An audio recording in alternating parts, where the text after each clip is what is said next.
यमुना नदी के किनारे एक गांव था रतनपुर। उस गांव में एक चुड़ैल का साया था। वो चुड़ैल बहुत ही अजीब थी। एक दिन, मुनिया के बापू, जल्दी अंदर आइए। सुरेश अभी नींद में था, चिल्लाकर बोला, क्या हुआ? गला क्यों फाड़ रही हो? ये देखो। अरे, ये कैसे हुआ? मुनिया, क्या हुआ बेटा? उससे क्या पूछ रहे हैं? बेचारी तभी से डरी सहमी हुई है। लेकिन ये तो कोई गंभीर बीमारी लगती है। हाँ, देखो तो, बेचारी की चुटिया ही काट ली किसी ने। राम राम। लेकिन एक भी बाल आसपास नहीं दिख रहा। हाँ, ये हुआ क्या समझ में ही नहीं आ रहा। ऐसे ही 2-4 दिन मुनिया को देखने और सांत्वना देने वाले भी आए। अब कुछ शांति हुई ही थी कि एक दिन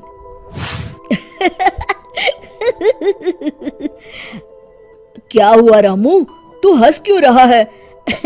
अरे गागा, वो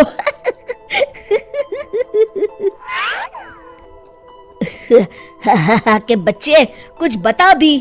रूपा काकी की चुटिया कट गई है। हाँ, और मुन्नी भी।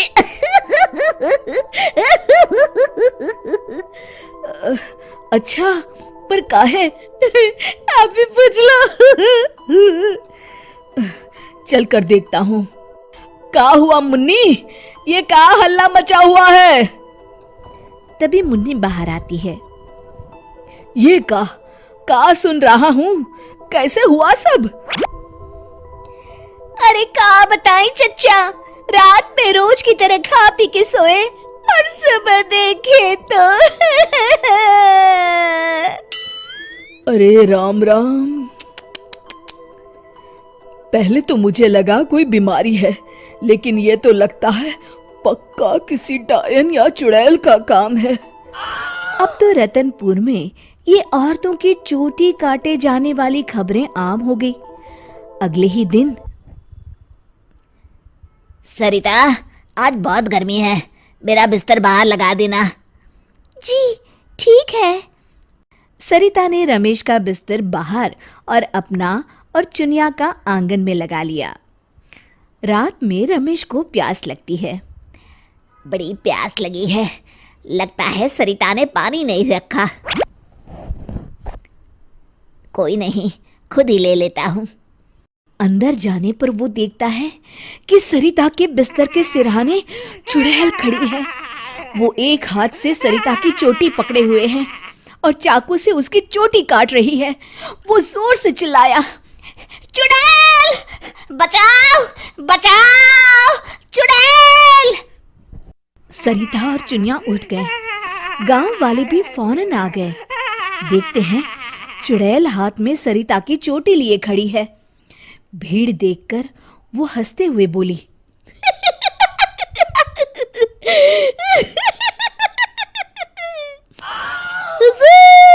आते आते बहुत देर कर दी।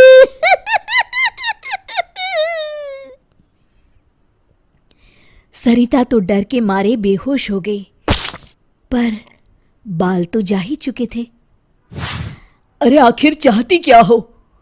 पर चुड़ैल उनकी बात अनसुनी करके सरिता की चोटी घुमाते हुए सबकी आंखों के सामने गायब हो गई। चोटी वाली चुड़ैल की खबर जंगल की आग की तरह पूरे गांव में फैल गई और गांव में बातें चलने लगी। मुनवा, सुना है कल तेरी भाभी की भी चोटी चुड़ैल ले गई। हाँ, उन्हीं के घर मिलने जा रहा हूँ। वैसे तो ठीक ही रहा, कम से कम अब सर पर पल्लू तो टिकेगा। हाँ, ये बात सही कही आपने। इतना कह के दोनों वहां से चले गए। इसी तरह चुड़ैल का डर सारे गांव में बढ़ता गया और लोग घर छोड़कर वहां से जाने लगे। तभी कुछ गांव के लोग आपस में बात करने लगे, क्यों ना सरपंच जी के पास चले। हाँ, सरपंच जी ने दुनिया देखी है, कोई ना कोई उपाय ढूंढ ही निकालेंगे। हाँ, चलो। और सभी गांव वाले सरपंच जी के घर पहुंच गए। समस्या सुनकर सरपंच ने कहा, समस्या तो सच में गंभीर है। मेरी अम्मा की भी है, आपके यहाँ भी? हाँ, अब क्या करें, चुड़ैल पर किसी का वश है क्या? कोई तो उपाय होगा सरपंच जी। इसके लिए किसी ओझा से मिलकर बात करनी होगी। तभी मदन बोलता है, अगर हमें अपने गांव से इस चुड़ैल का साया हटाना है तो हमें उसकी चोटी काटनी पड़ेगी। मेरी नानी ने मुझे बताया था कि हर चुड़ैल की शक्ति उसकी चोटी में होती है। अगर हम किसी तरह उसकी चोटी काटने में सफल हो गए तो उससे अपना गांव छुटकारा पा जाएगा। बताओ, कौन जाएगा चुड़ैल के पास? मैं उसे बताऊंगा कि क्या करना है। अरे मदन भैया, हम मुखिया जी के पास आए हैं मदद मांगने, वही जाएंगे। अरे ऐसे कैसे? मैं गया तो गांव कौन संभालेगा? इस रामू को भेज देते हैं। अरे ओ मुखिया, पगला गया है क्या?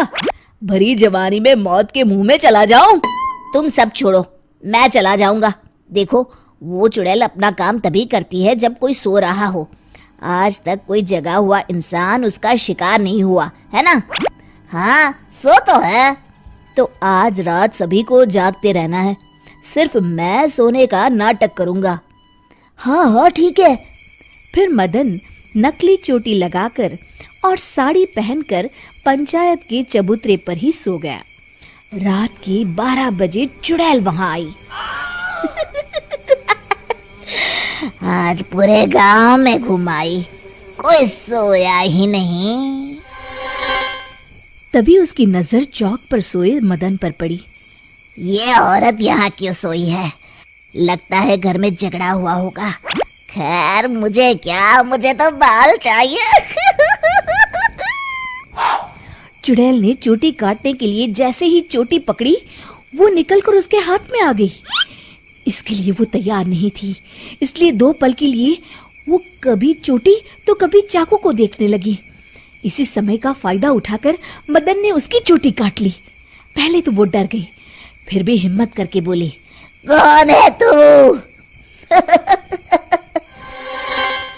बता कौन है तू, नहीं तो मैं तुझे खा जाऊंगी। तेरी चोटी मेरे पास है, तू मेरा कुछ नहीं बिगाड़ सकती। मदन उसकी चोटी दिखाते हुए हंसता है। मेरी चोटी दे दे, दे दे मेरी चोटी, मेरी चोटी दे दे। चीखते हुए मदन की तरफ बढ़ी। हाँ, अगर एक कदम भी आगे बढ़ाया तो मैं अभी इसे जला दूंगा। नहीं नहीं, ऐसा मत करना। नहीं करूंगा, पर एक शर्त पर। हाँ, मुझे तुम्हारी सब शर्तें मंजूर है, बस ये चोटी दे दो। अभी नहीं, पहले ये बताओ तुम इन बालों का क्या करती हो? मैं इन्हें एक कुएं में डाल रही हूँ, उसे भरने के लिए। वो क्यों? जब वो कुआं भर जाएगा तो मैं सबसे शक्तिशाली हो जाऊंगी। चलो वो कुआं मुझे दिखाओ, वहीं तुम्हें तुम्हारी चोटी दे दूंगा। चलो ये चोटी मुझे दे दो, इसकी मदद से हम जल्दी पहुंचेंगे। नहीं नहीं, मुझे जल्दी नहीं, पैदल ही चलते हैं। वो मदन को लेकर चलने लगी और गांव वाले भी जलती हुई मशालें लेकर उसके पीछे पीछे आ गए। सब उसकी गुफा तक पहुंच गए, जहां कुएं के अंदर उसने बाल जमा कर रखे थे। आधा कुआं तो भर गया है। देखो, दिखा दिया ना, अब जल्दी से मेरी चोटी दे दो। हाँ हाँ, क्यों नहीं, ये लो। कहते हुए मदन ने उसकी चोटी भी कुएं में फेंक दी। अरे बेवकूफ, ये क्या किया? अब मैं इतने बालों में से अपनी चोटी कैसे ढूंढूंगी? वो देखो, बीच में पड़ी है। चुड़ैल कुएं में जाकर अपनी चोटी ढूंढने लगी। उसके कुएं में उतरते ही गांव वालों ने अपनी अपनी मशालें कुएं में फेंक दी। वो धू धू करके जलने लगा। अरे बचाओ रे कोई, मैं सबके बाल वापस कर दूंगी, बचाओ।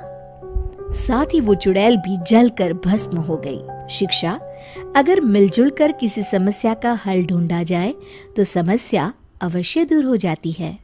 दोस्तों, हमें उम्मीद है कि आपको हमारी ये कहानी पसंद आई होगी। कृपया हमारे चैनल को सब्सक्राइब करें और सभी अपडेट्स के लिए बेल आइकन जरूर दबाएं। और हाँ, वीडियो लाइक और शेयर करना मत भूलिएगा। Bye bye.